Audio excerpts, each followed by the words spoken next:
Hi all, എല്ലാവർക്കും നമസ്കാരം. ഇപ്പം കഴിഞ്ഞ ദിവസം 14 വയസ്സുകാരി പെൺകുട്ടി ഒരു 16 വയസ്സുകാരൻ കൊലപ്പെടുത്തി എന്നൊരു വാർത്ത നമ്മളെല്ലാവരും കണ്ടതാണ്.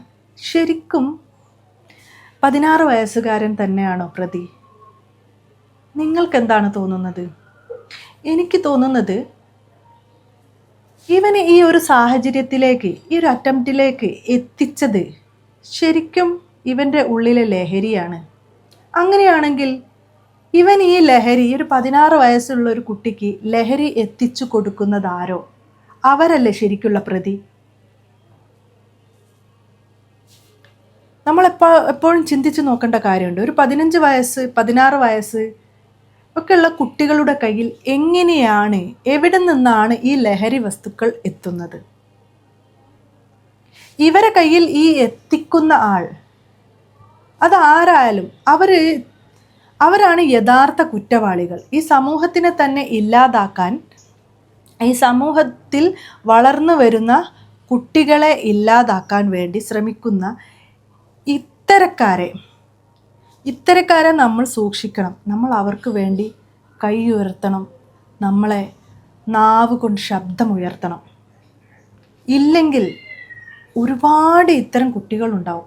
ഒരു മാതാവ് അല്ലെങ്കിൽ ഒരു മാതാവും പിതാവും എത്രത്തോളം കഷ്ടപ്പെട്ടിട്ടായിരിക്കും ഈ കുട്ടിയെയും മറ്റേ കുട്ടിയെയും വളർത്തിയിട്ടുണ്ടാകുക. മറ്റേ കുട്ടിയെന്ന് വെച്ചാൽ ആ പെൺകുട്ടിയെയും വളർത്തിയിട്ടുണ്ടാകുക.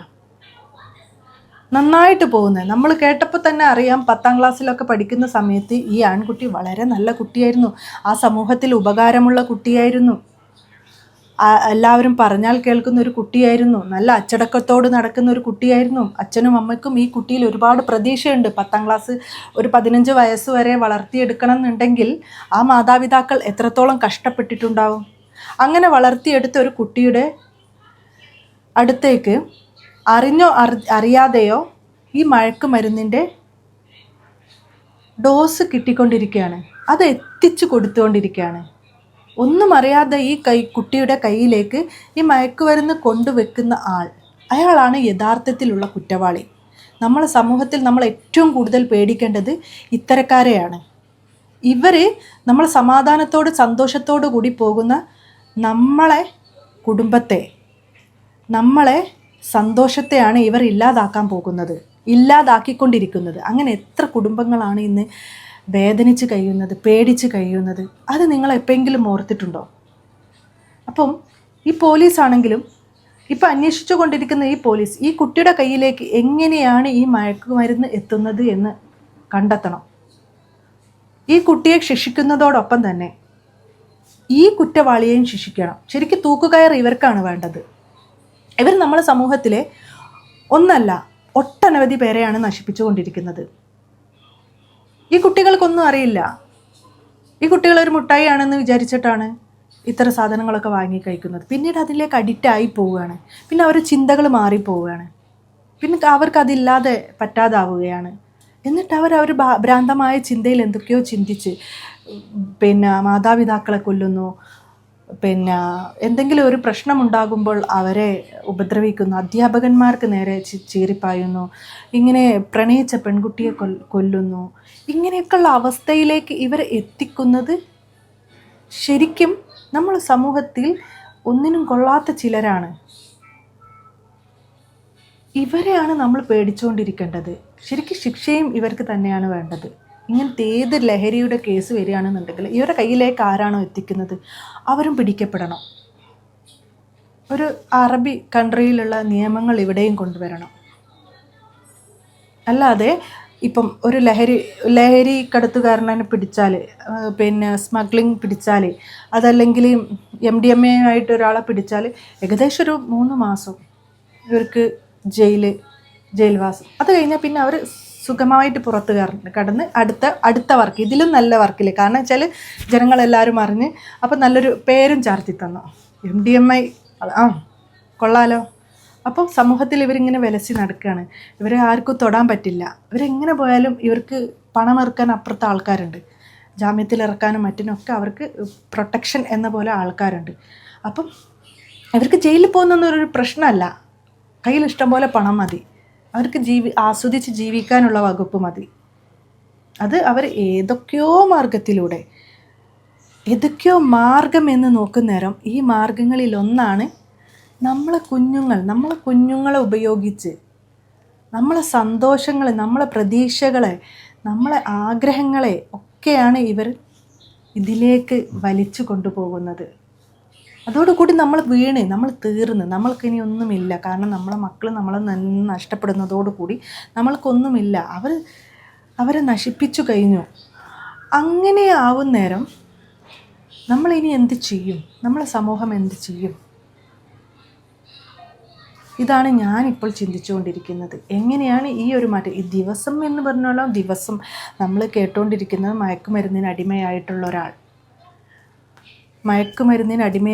ഒരാൾ ഉമ്മയെ കൊന്നു, ഉപ്പയെ കൊന്നു, സുഹൃത്തിനെ കൊന്നു, കാമുകിയെ കൊന്നു, അയൽവാസിയെ കൊന്നു.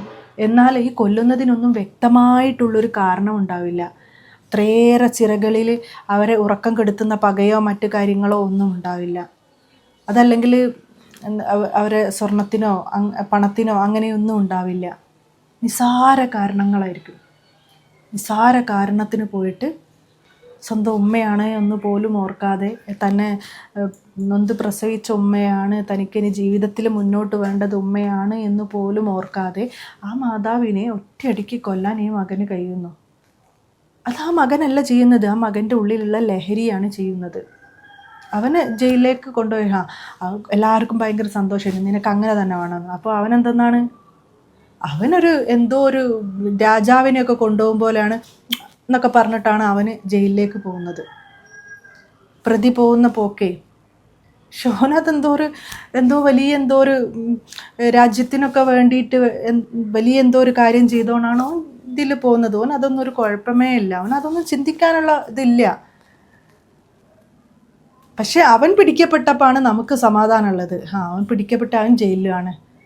പക്ഷേ യഥാർത്ഥ കുറ്റവാളി പുറത്തുണ്ട്, മറ്റൊരാളെയും തേടിയിട്ട്, മറ്റൊരു കുറ്റവാളിയെ സൃഷ്ടിക്കാൻ വേണ്ടിയിട്ട് പുറത്ത് കിടക്കുന്നുണ്ട്. അവരെ നമ്മൾ പിടിച്ചിട്ടില്ല, അവരകത്തുമല്ല, അവർ പുറത്ത് തന്നെയാണുള്ളത്. അതുകൊണ്ട് ഈ കുറ്റം ചെയ്യുന്ന ഇപ്പോൾ ഈ കുട്ടിയാണെങ്കിലും, ഇപ്പോൾ കുറ്റം ചെയ്ത ലഹരിയുടെ പ്രശ്നത്തിൽ അകത്താകുന്നവർ അവരകത്ത് അത്രേ ഉള്ളൂ. പക്ഷെ അതിനിരട്ടി ഇനിയും വരാനുണ്ട്, ഇനിയും നമ്മളാൾക്കാർ ജയിലിലേക്ക് എത്താനുണ്ട് എന്നുള്ള ആവേശത്തിൽ ആഹ്വാനം ചെയ്ത് പുറത്ത് ഇവരെ കാത്തു നിൽപ്പുണ്ട്. അപ്പം എനിക്ക് പറയാനുള്ളത്, എത്രയും പെട്ടെന്ന് ഈ ഒരു ലഹരിക്ക് വേണ്ടി നമ്മളെല്ലാവരും കൈകോർത്ത് നിൽക്കണം. പിന്നെ നമ്മളെ സമൂഹത്തിനെ രക്ഷിക്കണം, നമ്മളെ പുതിയ തലമുറയെ രക്ഷിക്കണം. അതിന് എന്ത് പോംവഴിയാണ് ഉള്ളത് എന്നുള്ളത് നിങ്ങളെല്ലാവരും ഒന്ന് ആലോചിക്കൂ. പിന്നെ ഞാൻ എൻ്റെ ഇൻസ്റ്റാഗ്രാമിൻ്റെ ID ഇവിടെ കൊടുക്കാം. അതിലേക്ക് നിങ്ങൾക്ക് എന്താണ് ചെയ്യാൻ പറ്റുക എന്നുള്ളതൊന്ന് കമൻറ്റ് ചെയ്യൂ. പിന്നെ അതിനെല്ലാത്തിനും ഞാനുണ്ടാവും. പക്ഷേ എനിക്ക് എന്താണ് ചെയ്യേണ്ടത്, സത്യമായി പറയട്ടെ, എനിക്ക് എന്താണ് ചെയ്യേണ്ടതെന്ന് അറിയില്ല. എനിക്കിങ്ങനെ ശബ്ദിക്കാൻ മാത്രമേ പറ്റുന്നുള്ളൂ. അപ്പം നിങ്ങൾക്ക് എന്തൊക്കെ ചെയ്യാം, നമ്മൾക്ക് എന്തൊക്കെ ചെയ്യാമെന്നുള്ളത് നമ്മൾ തന്നെ ആലോചിച്ച് നമ്മൾ തന്നെ ഈ സമൂഹത്തിനെ രക്ഷപ്പെടുത്തണം. അതല്ലെങ്കിൽ ഈ ലഹരി ഉള്ളിടത്തോളം കാലം നമ്മൾ ആരും സ്വസ്ഥരല്ല, നമുക്ക് സ്വസ്ഥമായിട്ട് ജീവിക്കാൻ പറ്റില്ല. ഇത്ര മാത്രമാണ് എനിക്ക് പറയാനുള്ളത്. എല്ലാവർക്കും നന്ദി.